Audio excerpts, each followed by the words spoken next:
tú habías tenido que aprender, de hecho, a hablar con familiares. Sí, Debe ser súper rudo, no sé, encontrarte un familiar que tiene, no sé, 20 años buscando sí, que obvio, ya ahí ya hay como especie de si bien un luto abierto, como especie un poco de resignación, pero siempre hay una esperanza sí, de que algo pase. Entonces, cuando te toca hablar con esa persona y decirle, bueno, no, ¿sabes qué?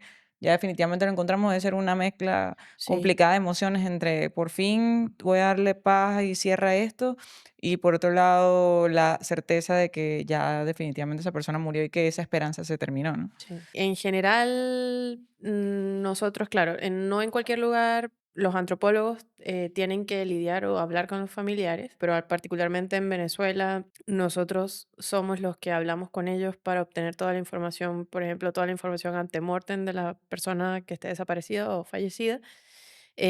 Obviamente que nos den todas las características de la persona, fotografías, cualquier tipo de información con respecto a características individualizantes, patologías, fracturas. Además de eso, luego sí, obviamente hay que darle como una respuesta con respecto al resultado del trabajo que hayamos hecho, si en caso de que sí sea su familiar o no sea su familiar, igual a nosotros nos toca dar esa noticia, por así decirlo. Entonces, claro, en Venezuela esto funcionaba de la siguiente forma, pasaba primero como por una identificación no rutinaria, como tenía que pasar por odontología forense, antropología forense. Estos recursos se agotan, es decir, en caso de que no se pueda identificar por ninguno de estos dos recursos, ahí pasaríamos al siguiente escalón de recursos, que sería el ADN, por ejemplo.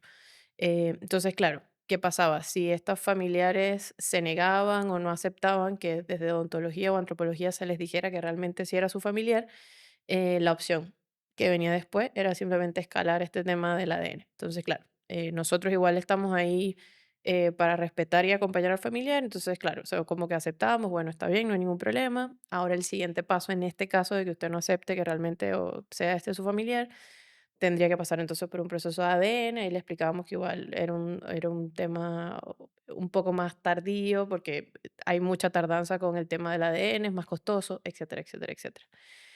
Y en realidad, de las 2 3 veces que nos pasó eso, que los familiares entraran en negación, realmente nunca nada procedió realmente al ADN. Los familiares solían como luego calmarse, venían luego a conversar nuevamente y como que ya ahí, aceptaban de algún modo que si era su familiar o lo que nosotros la información que nosotros le estábamos dando.